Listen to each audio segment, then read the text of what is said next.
Video को and तक जरूर देखना क्योंकि वीडियो के लास्ट में आपके लिए पोस्ट क्रेडिट सीन मैंने इंक्लूड किया है। रिव्यू करने वाले चैप्टर नंबर 47 जिसका नाम है the skies above the capital. So guys, अब बिना टाइम वेस्ट किए let's begin.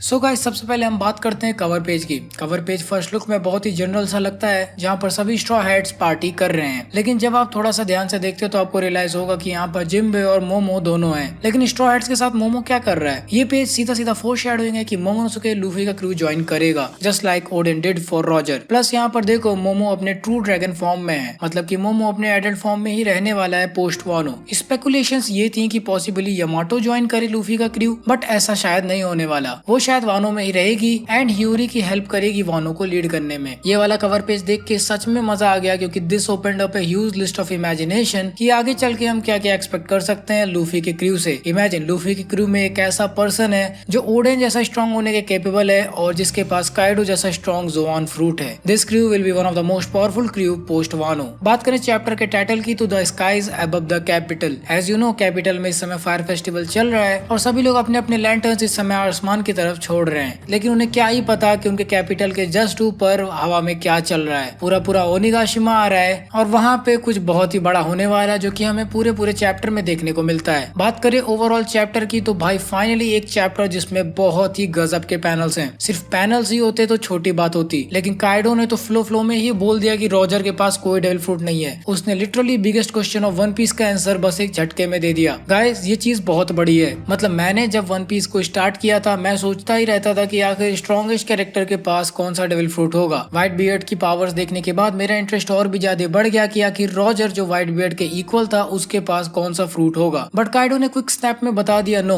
Roger doesn't have a devil fruit. Even Kaido ने ये भी बोल दिया कि devil fruits are inferior to haki. मतलब एक पर्सन की हाकी डिसाइड करती है कि वो पर्सन कितना स्ट्रॉन्ग होगा, ना कि डेविल फ्रूट। वैसे ये बात अगर काइडो ने बोल दी तो क्या हम इसको सच मान लें? नहीं, मुझे नहीं लगता कि ओडा सेंसेई इस चीज को 100% सच दिखाने वाले हैं। कॉज अगर नोटिस करो तो काइडो के ये लाइन बोलते ही एक बहुत बड़ा सा लूफी का पंच लिटरली ओनिगाशिमा को खत्म करने वाला है। इतना बड़ा पंच, वो भी जस्ट काइडो के हाकी वाली बात के बाद। दिस मीन्स कि Oda wants to tell us अकेला हाकी या डेविल फ्रूट स्ट्रॉन्ग डिसाइड नहीं करता। आप डेविल फ्रूट की एबिलिटीज को हाकी के साथ कैसे कंबाइन करते हो वो डिसाइड करता है आपकी स्ट्रेंथ कितनी होगी। वरना जॉय बॉय अपने टाइम में स्ट्रॉन्गेस्ट कैसे बना? Think about it. वैसे ओनिगाशिमा की बात हो ही रही है तो भाई इतना बड़ा सा जो पंच आ रहा है ये इमेजिन भी नहीं किया था मैंने कि मुझे वानो में ऐसा कुछ देखने को मिलेगा। काइडो इस पंच के सामने सांप का केचुआ लग रहा है। This punch is going to be insane, one of the legendary punching scene बनने वाला है ये वन पीस की हिस्ट्री में। और क्योंकि ये पंच जस्ट वानो के कैपिटल के ऊपर ही आ रहा है so hence the title skies above the capital. इसके बाद हम आते हैं ओरोची पे।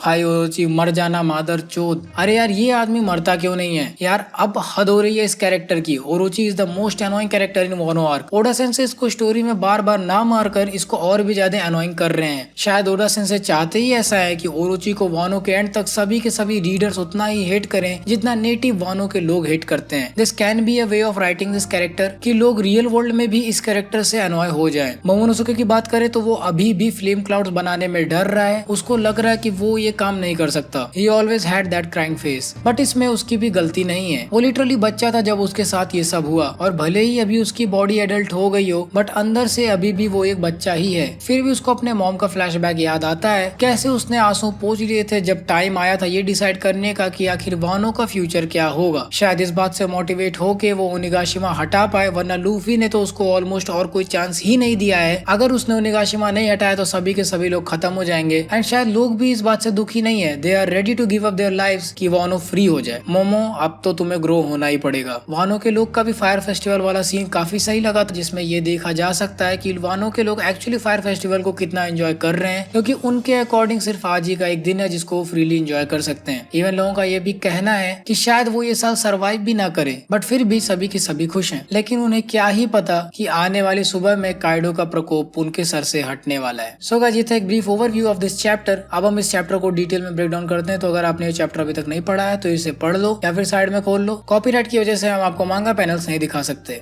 सो ये वाला चैप्टर वहीं से स्टार्ट होता है जहाँ पे हमारा लास्ट वाला चैप्टर खत्म हुआ था। यामाटो वहाँ पे मोमो को बोल रही थी कि तुम्हें फ्लेम क्लाउड्स बनाने पड़ेंगे, और यहाँ पे भी वो बोल रही है कि मोमोनोसुके तुम ऐसा कर सकते हो। But Momonosuke being the cry baby वो बोलता है कि बोलना आसान है, करना नहीं। वो बहुत कोशिश करता है बट उससे फ्लेम क्लाउड्स नहीं बन पाते, और फिर वो बोलता है कि मैं ऐसा नहीं कर सकता। लेकिन तभी उसे अपने इन शब्दों से याद आता है अपने मॉम का फ्लैशबैक जब ओडेन का कैसल जल रहा था। वहाँ पे उसकी मॉम ने बोला था कि मोमोनोसुके तुम्हें किनेमोन और बाकियों के साथ जाना पड़ेगा। उसकी मॉम ने ऐसा ही बोला था कि उन्हें भरोसा है कि सिर्फ वही ऐसा है जो कि कोजुकी क्लैन को रिवाइव कर सकता है अगर वो 20 साल आगे फ्यूचर में चला जाएगा। और वहाँ पर भी मोमोनोसुके रोते हुए ही चिल्ला रहा था कि वो ऐसा नहीं कर सकता। वो आगे बोलता है मम्मी अगर मैं जाऊंगा तो आपको और हियोरी को मेरे साथ आना पड़ेगा। यहाँ पे किनेमोन उसको कन्विंस करने की कोशिश करता है कि ऐसा नहीं हो सकता, आपको अपने मॉम की फीलिंग्स का भी केयर करना चाहिए। ये लैंड ऑफ सामुराई है जहाँ पे अगर कोई हारता है तो इसका मतलब वो अपनी जान भी खोता है, और किसी भी मर्द को ये हक नहीं है कि वो एक वुमेन का रिजॉल्व पूछे, स्पेशली जब उसके एक्शन समुराई कोड पे बेस्ड हो, क्योंकि अगर आपने ऐसा किया तो इससे ज्यादा शेमफुल और कोई चीज नहीं हो सकती। इस पे मोमोनोसुके उसको रिप्लाई करता है कि मैं कोई मर्द नहीं हूँ, मैं बस एक छोटा सा बच्चा हूँ। तो किनेमोन उसको समझाता है कि मोमो मेरी बात सुनिए, क्योंकि अब ओडेन जा चुके हैं तो अब आप सिर्फ एक बच्चे नहीं रहे, अब आप वानो के शोगुन हैं। मैं आपसे भीख मांगता हूँ कि मुझे एक और चांस दीजिए फाइट करने को। यहाँ पर जिंदा जलने से बेटर है कि मैं काइडो के साथ फाइट करते करते मरूं। क्या आपको हमारे रिजॉल्व पे भरोसा नहीं? क्या आप हमें चांस नहीं दे सकते? मैं कुछ भी करूंगा ताकि मेरी तलवार आपके लिए उठे लॉर्ड मोमो। किनेमोन की ये बातें सुनकर मोमोनोसुके रोना बंद करता है और वो अपने आंसू पोंछ लेता है। एंड इसके बाद वो अपनी माँ से बोलता है कि आप मुझे 20 साल आगे भेज दो। ये फ्लैशबैक याद आने के बाद मोमोनोसुके को रियलाइज होता है कि अगर आज उसने ओनिगाशिमा को रास्ते से नहीं हटाया तो वो कभी भी अपनी माँ को अपना चेहरा नहीं दिखा पाएगा, और वो फ्लेम क्लाउड्स को सीरियसली बनाने में लग जाता है। इसके बाद नेक्स्ट सीन में हम देखते हैं काइडो वर्सेस लूफी, और ये वही वाला सीन है जहाँ पर लूफी ने पिछले चैप्टर में लाइटनिंग पकड़ ली थी। काइडो भी पूछता है कि तुमने लाइटनिंग पकड़ ली, कितनी अजीब सी बात है ये। इसके बाद लूफी गमु गमु नो थंडर बोल्टो, और लूफी ने लिटरली लाइटनिंग काइडो की तरफ लॉन्च कर दी है। हम सभी लोग पिछले चैप्टर में सोच रहे थे कि अगर ये लाइटनिंग काइडो को हिट करेगी तो आखिर क्या होगा, काइडो के ऊपर कितना डैमेज होगा, उसको कितना इम्पैक्ट होगा इस मूव से। बट एक्चुअली में काइडो ने इस मूव को डॉज कर लिया, सारे के सारे हाइप की मां छोड़ दी। काइडो उसको बोलता है कि अगर तुम्हें खेलना है तो खेलते रहो, लेकिन अंत में सिर्फ एक डेविल फ्रूट पावर इस पूरे समुद्र को राज करने के लिए इनफ नहीं है। इसके बाद काइडो जोर से लूफी को एक बैट मारता है और लूफी खुद को रोकने के लिए लाइटनिंग को ही पकड़कर गोल गोल घूमने लगता है। लूफी दोबारा से काइडो की तरफ अटैक करने की कोशिश करता है, लेकिन काइडो कूद कर आके लूफी को जोर से हिट करता है, जिससे लूफी लिटरली जमीन में धंस जाता है। और यहीं पर काइडो फाइट करते करते ये भी रिवील कर देता है कि रॉजर के पास कोई भी डेविल फ्रूट नहीं था, लेकिन फिर भी उसने पूरे समुद्र पर राज किया। अब क्योंकि लूफी का डेविल फ्रूट अवेकन हो चुका है तो काइडो से हिट लेने के बाद वो जमीन की तरफ जाता तो है बट उसमें धंसता नहीं है, क्योंकि जिस भी चीज को उसकी बॉडी टच करेगी वो रबर का बन जाएगा। इसीलिए पूरा का पूरा ग्राउंड उसको बाउंस ऑफ करके वापस काइडो की तरफ भेजता है। लूफी बाउंस ऑफ होकर काइडो की तरफ वापस आता है और काइडो भी उसको दोबारा पेलने के लिए रेडी है। काइडो यहाँ पर बोलता है कि समुद्र पर राज करना और सबसे ज्यादा स्ट्रॉन्ग बनना ये चीज सिर्फ हाकी से ही हो सकती है। इसके बाद काइडो दोबारा जोर से लूफी को हिट करता है और लूफी लिटरली आसमान में चला जाता है। बट लूफी भी इतनी जल्दी हार नहीं मानने वाला, वो अपने हाथ को स्ट्रेच करके काइडो को पकड़ लेता है। और काइडो भी यहाँ पे ट्राई कर रहा है कि वो लूफी का हाथ छुड़ा पाए, लेकिन लूफी उसको छोड़ने को तैयार नहीं।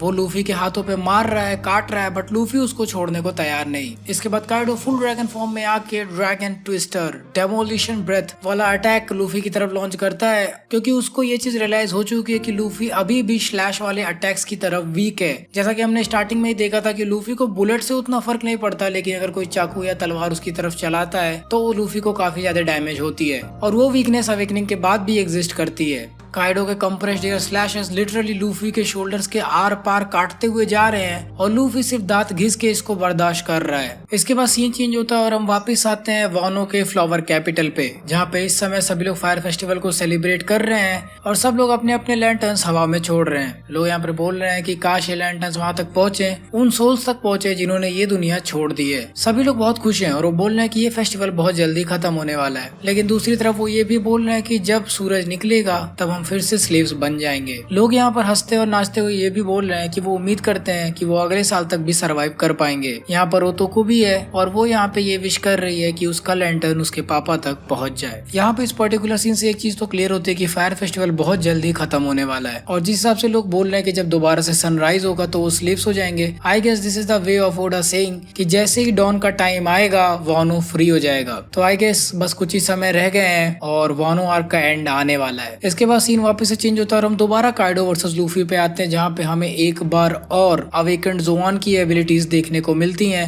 स्पेसिफिकली अवेकेंड ज़ोआन की हीलिंग एबिलिटीज, क्योंकि काइडो ने एक बार और ब्लास्ट ब्रेथ लूफी की तरफ छोड़ा है, जिसकी वजह से लूफी दोबारा से जल गया है। यहाँ पे ओनिगाशिमा के अंदर मेन हॉल में ह्योगोरो को वापस से होश आ गया और उसको पता चल रहा है कि आइलैंड नीचे गिर रहा है, जिससे वो ये चीज लोगों को बता रहा है कि इसका मतलब काइडो अपने लिमिट पे है। ह्योगोरो सीधा खड़ा होता है और वो वहाँ के लोगों से पूछता है, वानो के लोग, आखिर तुम लोग को क्या चाहिए? अगर लूफी ने काइडो को डिफीट कर दिया तो ये पूरा का पूरा आइलैंड गिर जाएगा और हम सभी की जान चली जाएगी, लेकिन दूसरी तरफ अगर काइडो जीत गया तो हम फिर से उसके गुलाम बनकर रह जाएंगे। ये बात सुनते ही वानो के समुराइज बोलते हैं कि वानो में मेरे वाइफ और बच्चे रहते हैं, अगर लूफी जीत जाता है तो सभी लोग चैन से अपनी जिंदगी जी पाएंगे, हम कभी भी उसका एहसान नहीं उतार पाएंगे और वानो कंट्री वापस से पहले जैसी हो जाएगी। ये सारी बातें सुनकर सभी लोग मोटिवेट हो जाते हैं और जोर से चिल्लाते हैं, मुगिवारा हमारी चिंता मत करो, गो ऑल आउट और काइडो की माँ चोद दो। इसके बाद सीन चेंज होता है और हम आते हैं सेकंड फ्लोर पे, जहाँ पे हियोरी और ओरोची है। सच बताना, ओरोची को देख के इतना दिमाग खराब होता है यार, ये बहन का लौड़ा मरता क्यों नहीं है यार, क्या दिक्कत है भाई, इसको इतना मारा माधा चो, तब तो मर जाओ। जहाँ पिछली बार ओरोची सी स्टोन नेल्स में फंसा हुआ था, तो इस बार कुछ झटके लगने की वजह से वो नेल्स बाहर निकल आए हैं और ओरोची वापस से अपने स्नेक में ट्रांसफॉर्म हो चुका है। यहाँ पर वो हियोरी से बोलता है कि अगर मैं मरूंगा तो तुझे भी अपने साथ ले जाऊंगा। ओडेन तू देख रहा है, तेरी बेटी अब मेरे साथ नर्क तक जाएगी। इसके बाद वापस से सीन चेंज होता है और हम पहुंचते हैं ओनिगाशिमा के ऊपर, जहाँ पे लूफी जोर से चिल्लाता है, ओए मोमो। मोमो और यामाटो अपना सर घुमाकर ऊपर देखते हैं और उनकी गांड फट जाती है, क्योंकि लूफी इतना बड़ा सा पंच लेके आ रहा है ओनिगाशिमा की तरफ कि काइडो भी उसके सामने एक केचुआ जैसा लग रहा है। अगर ये पंच ओनिगाशिमा पे गिरा तो ओनिगाशिमा को कोई भी नहीं बचा सकता, लेकिन काइडो को कौन ही बचाएगा। लूफी यहाँ पे बोलता है कि अब मैं काइडो को खत्म ही कर रहा हूँ, ओनिगाशिमा रास्ते में, जरा इसे रास्ते से हटाओ मोमो। यामाटो की ये चीज देख कर फट जाती है और वो बोलती है कि क्या वो आइलैंड के आर पार पंच करेगा। मोमोनोसुके लूफी से बोलता है कि प्लीज एक सेकंड रुक जाओ, जिस पे लूफी उसको बोलता है कि मुझे पता है मोमो, तुम आइलैंड को रास्ते से हटा दोगे। और फिर last line, the fall out from the mighty blow के साथ चैप्टर नंबर 1047 खत्म।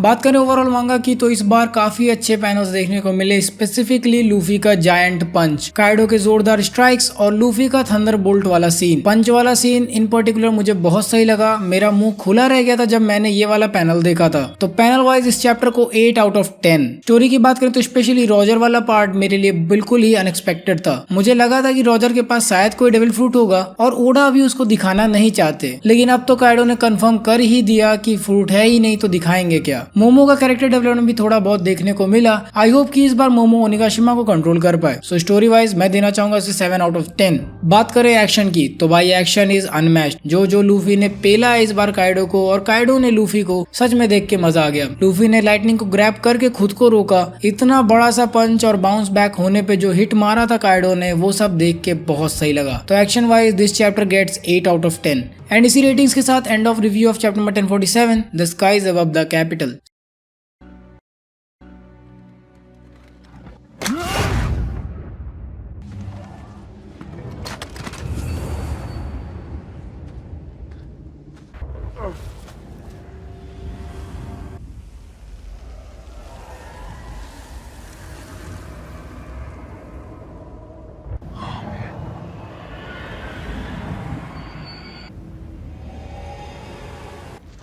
I don't want to go. I don't want to go, sir. Please. Please, I don't want to go. I don't want to go.